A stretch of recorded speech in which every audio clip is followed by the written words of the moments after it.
یہاں پر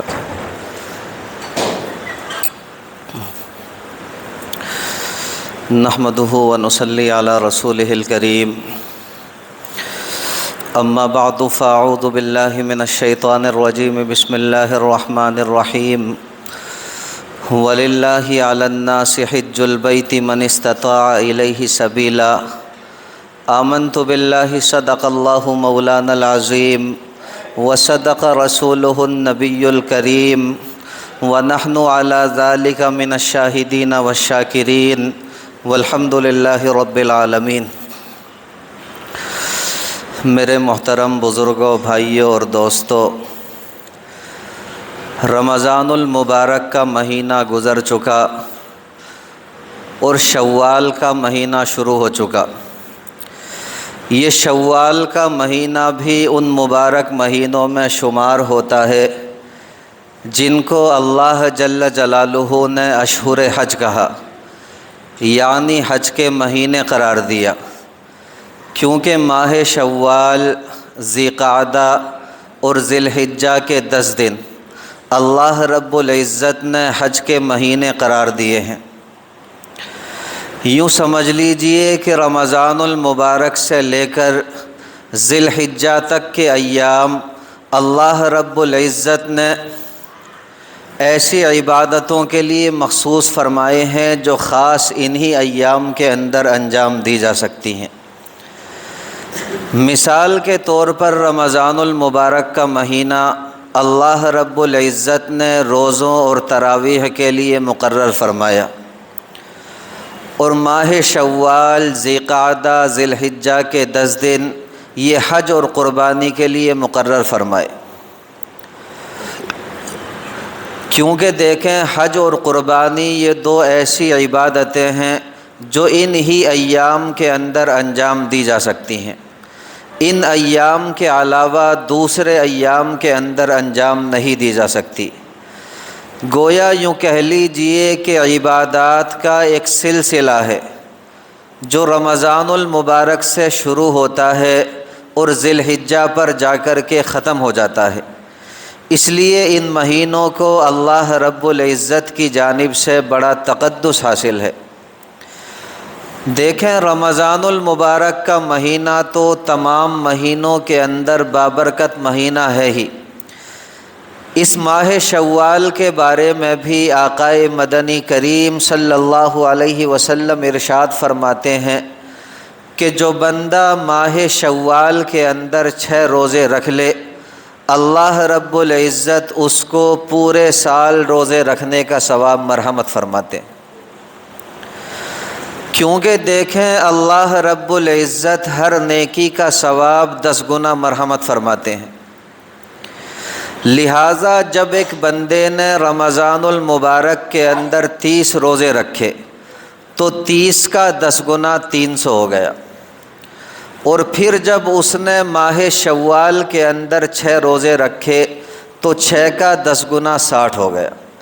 اس طرح تمام روزوں کا ثواب مل کر 360 روزوں کے برابر ہو جاتا ہے۔ اسی لیے سرکار دو عالم صلی اللہ علیہ وسلم ارشاد فرماتے ہیں کہ اگر کوئی بندہ رمضان المبارک کے ساتھ ساتھ شوال کے اندر بھی 6 روزے رکھ لے تو وہ ایسا ہے جیسا کہ اس نے پورے سال روزے رکھے ہو۔ تو شوال کے 6 روزوں کے ذریعے اللہ رب العزت یہ اجر و ثواب مرحمت فرماتے ہیں۔ اور بہتر یہ ہے میرے عزیز بھائیوں کہ یہ 6 روزے عید الفطر کے فوراً بعد رکھے جائیں، اور اگر عید الفطر کے فوراً بعد نہ رکھ سکیں تو اسی ماہ شوال کے اندر ان 6 روزوں کو پورا کر لیا جائے۔ اللہ رب العزت مجھے بھی عمل کی توفیق مرحمت فرما دے اور آپ حضرات کو بھی۔ دیکھیں، یہی شوال کا مہینہ وہ مبارک مہینہ ہے جس میں آقا مدنی کریم صلی اللہ علیہ وسلم کا نکاح سیدہ عائشہ صدیقہ رضی اللہ تعالی عنہا سے ہوا، اور یہی وہ مبارک مہینہ ہے جس میں سیدہ عائشہ صدیقہ رضی اللہ تعالی عنہا کی رخصتی ہوئی۔ اس لیے اس مہینے کے اندر برکتوں کے بہت سارے اسباب جمع ہیں۔ اس کے بعد دیکھیں اگلا جو مہینہ آتا ہے وہ میرے پیارے بھائیوں ماہ ذی قعدہ کا مہینہ ہے۔ یہ ذی قعدہ کا مہینہ بھی اشہر حج کے اندر داخل ہے۔ اللہ رب العزت نے اس مہینے کو بھی حج کے مہینوں کے اندر رکھا ہے۔ آپ دیکھیں سرکار دو عالم صلی اللہ علیہ وسلم نے اپنی حیات طیبہ میں مدینہ منورہ کے قیام کے دوران حج کے علاوہ 4 عمرے ادا کیے ہیں، اور یہ چاروں کے چاروں عمرے سرکار دو عالم صلی اللہ علیہ وسلم نے ذی قعدہ کے مہینے میں ادا کیے ہیں۔ اس لیے اس مہینے کو بھی اللہ رب العزت کی جانب سے بڑا تقدس حاصل ہے۔ لیکن دیکھیں انتہائی افسوس کے ساتھ یہ بات کہی جا رہی ہے کہ آج ہمارے معاشرے کے اندر ذی قعدہ کے مہینے کو منحوس سمجھا جاتا ہے۔ آج ہمارے معاشرے کے اندر یہ کہا جاتا ہے کہ ذی قعدہ کا مہینہ خالی کا مہینہ ہے، یعنی یہ مہینہ رحمتوں سے خالی ہے، یہ مہینہ برکتوں سے خالی ہے، اس مہینے کے اندر اللہ رب العزت کی برکتیں نازل نہیں ہوتی۔ یہی وجہ ہے کہ ہمارے بعض بھائی اس مہینے کے اندر بیاہ شادی نہیں کرتے، اسی طرح خوشی کی کوئی اور تقریب نہیں رکھتے۔ تو اچھی طرح سمجھ لیجئے کہ یہ تمام فضولیات ہیں، یہ تمام توہم پرستی ہے، اور شریعت کے اندر ان کی کوئی بھی اصل و بنیاد نہیں۔ کہنا ذرا وہ بیٹھے، حضرت بیٹھے نا آپ کے برابر، ذرا بیٹھ آ جائیں، بول لیجیے۔ نہیں اس کو تو چھوڑ دیجیے ان کو۔ اچھا، بہرحال میں عرض کر رہا تھا کہ یہ مہینے حج کے مہینے ہیں، اس لیے مناسب سمجھتا ہوں کہ چند باتیں حج کے متعلق آپ کے سامنے رکھ دوں۔ اللہ رب العزت مجھے بھی عمل کی دولت سے مالا مال فرما دے، اور آپ حضرات کو بھی۔ دیکھیں حج جو ہے وہ اسلام کے بنیادی ارکان میں سے ایک اہم رکن ہے، اور نبی کریم سرور دو عالم صلی اللہ علیہ وسلم ارشاد فرماتے ہیں بنی الاسلام علی خمس، اسلام کی بنیاد جو ہے وہ 5 چیزوں کے اوپر ہے۔ پہلی چیز شہادتی اللہ الہ الا اللہ وان محمدً عبدہ ورسولہ، پہلی چیز اللہ رب العزت کی وحدانیت اور نبی اکرم صلی اللہ علیہ وسلم کی رسالت کی گواہی دینا۔ دوسری چیز اقام الصلاۃ اور نماز کا قائم کرنا۔ تیسری چیز ایتاء الزکاۃ اور زکوٰۃ کا ادا کرنا۔ چوتھی چیز والحج، حج بیت اللہ کا ادا کرنا۔ پانچویں چیز وصوم رمضان اور ماہ رمضان المبارک کے روزے رکھنا۔ یوں سمجھ لیجئے کہ اللہ رب العزت نے اپنے بندوں کے لیے عبادت کے جو مختلف طریقے تجویز فرمائے ہیں، ان میں سے ہر طریقہ ایک نرالی شان رکھتا ہے۔ جیسے نماز کی ایک الگ شان ہے، اسی طرح روزے کی ایک الگ شان ہے، اسی طرح زکوٰۃ کی ایک الگ شان ہے، بالکل اسی طرح حج بیت اللہ بھی ایک الگ ہی شان کا مالک ہے۔ عام طور پر میرے پیارے بھائیوں، اگر ہم لوگ عبادتوں کو تقسیم کریں گے تو عبادتیں عام طور پر 3 حصوں کے اوپر تقسیم ہوتی ہیں۔ ایک ہوتی ہیں عبادات بدنیہ، یعنی ایسی عبادتیں جن کا تعلق انسان کے بدن سے ہوتا ہے، یعنی ان عبادات کے اندر انسان کو اپنے بدن سے محنت کرنی پڑتی ہے، جیسے نماز، یہ بدنی عبادت ہے۔ اور دوسری عبادات وہ ہوتی ہیں جو عبادات مالیہ کہلاتی ہیں، یعنی ان کے اندر انسان کے بدن کو کوئی دخل نہیں ہوتا، انسان کو اپنے بدن سے محنت نہیں کرنی پڑتی، بلکہ ان عبادات کے اندر یوں سمجھ لیجئے کہ انسان کے پیسے خرچ ہوتے ہیں، مال خرچ ہوتا ہے، جیسے زکوٰۃ، قربانی، یہ میرے پیارے بھائیوں مالی عبادتیں ہیں۔ اور تیسری قسم کی عبادات وہ ہیں جو بدنی بھی ہیں، مالی بھی ہیں، یعنی ان کے اندر انسان کو اپنے بدن سے بھی محنت کرنی پڑتی ہے اور ساتھ ساتھ انسان کے پیسے بھی خرچ ہوتے ہیں، مال بھی خرچ ہوتا۔ جیسے یہ حج کی عبادت، اس عبادت کے اندر انسان کو اپنے بدن سے بھی محنت کرنی پڑتی ہے اور ساتھ ساتھ انسان کے پیسے بھی خرچ ہوتے ہیں۔ اس لیے یہ حج کی عبادت جو ہے وہ بدن اور مال دونوں سے مرکب ہے۔ اسی لیے دیکھیں علماء کرام فرماتے ہیں کہ اس حج کی عبادت کے اندر ایک عاشقانہ شان پائی جاتی، کیونکہ اللہ رب العزت نے اس حج کی عبادت کے اندر ایسے ایسے ارکان رکھے ہیں جن کی وجہ سے اللہ رب العزت کے ساتھ عشق و محبت کا اظہار ہوتا ہے۔ مثال کے طور پر دیکھیں، جب یہ حج کی عبادت شروع ہوتی ہے تو سب سے پہلے احرام باندھا جاتا۔ عام طور پر لوگ یوں سمجھتے ہیں کہ محض 2 چادروں کے باندھ لینے کا نام احرام ہے، جبکہ محض 2 چادروں کے باندھ لینے کا نام احرام نہیں، بلکہ احرام کے معنی آتے ہیں بہت سی چیزوں کو اپنے اوپر حرام کر لینا۔ یعنی جب بندہ حج و عمرے کی نیت کرنے کے بعد تلبیہ پڑھتا ہے تو اس کے اوپر بہت ساری چیزیں حرام ہو جاتی ہیں۔ مثال کے طور پر وہ سلا ہوا کپڑا نہیں پہن سکتا، وہ خوشبو نہیں لگا سکتا، وہ اپنے چہرے کو نہیں ڈھانپ سکتا، وہ اپنے جسم کے کسی حصے کے بال نہیں کاٹ سکتا، وہ اپنے ناخن نہیں کاٹ سکتا، اور تو اور اپنی بیوی کے ساتھ جائز نفسانی خواہشات کو بھی پورا نہیں کر سکتا۔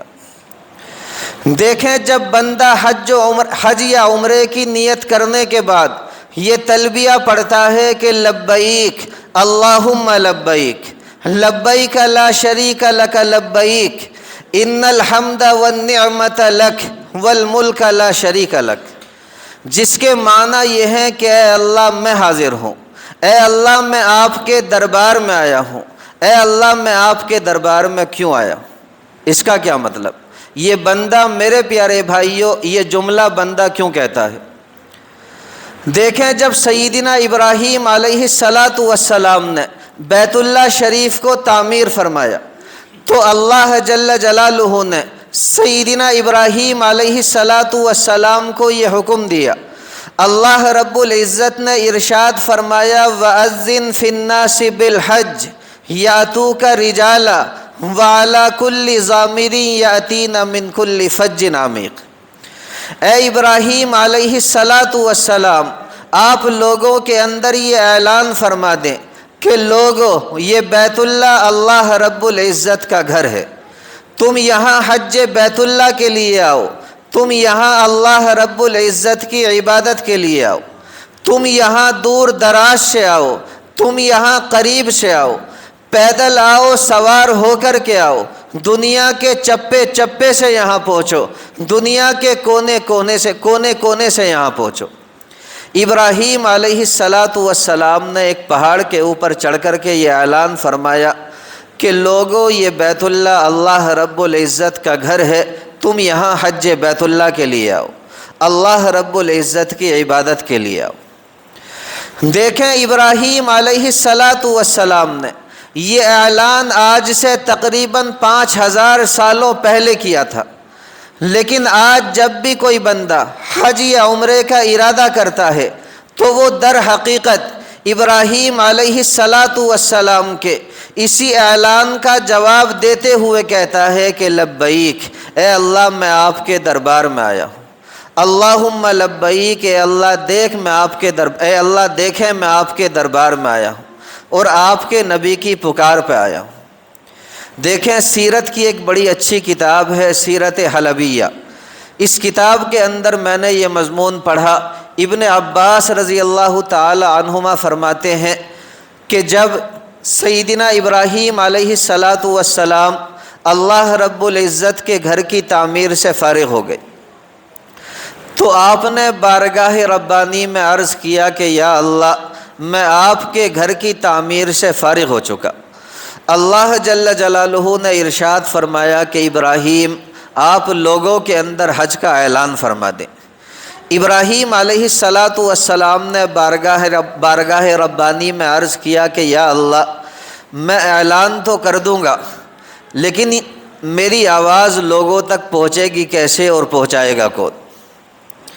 اللہ جل جلالہ نے ارشاد فرمایا کہ ابراہیم آپ کا کام ہے فقط اعلان کا کرنا، لوگوں تک آواز کا پہنچانا یہ ہماری ذمہ داری ہے۔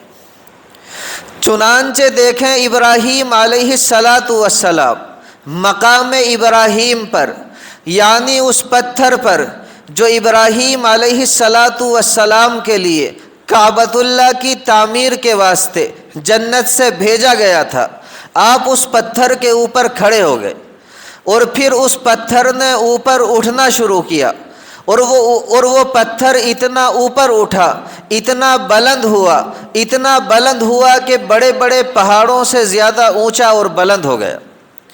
ابراہیم علیہ السلام نے اپنے دونوں کانوں میں انگلیاں ڈالی اور اپنے چہرے کو دائیں اور بائیں جانب دونوں طرف گھماتے ہوئے 3 مرتبہ یہ اعلان فرمایا، لوگوں یہ بیت اللہ اللہ رب العزت کا گھر ہے، تم اللہ رب العزت کے اس قدیم گھر کی طرف حج بیت اللہ کے لیے آؤ، یہاں اللہ رب العزت کی عبادت کے لیے آؤ۔ میرے پیارے بھائیوں، کتابوں کے اندر لکھا ہے کہ اس دن ابراہیم علیہ السلام کے لیے زمین کے میدان، دریا، پہاڑ، خشکی، ہر ایک چیز کو سمیٹ دیا گیا، یہاں تک کہ جنات اور انسان سبھی نے اس آواز کو سنا اور سبھی نے جواب میں کہا کہ لبیک اللہم لبیک، اے اللہ ہم آپ کے دربار میں آئے ہیں، آپ کے نبی کی پکار پہ آئے ہیں۔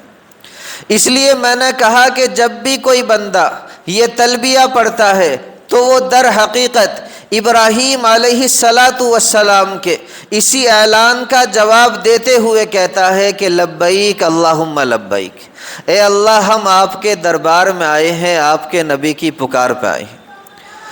اور جس وقت میرے عزیز بھائیوں بندے نے یہ تلبیہ پڑھ لی تو سمجھ لیجئے اسی وقت سے اس کے اوپر احرام کی پابندیاں شروع ہو گئی۔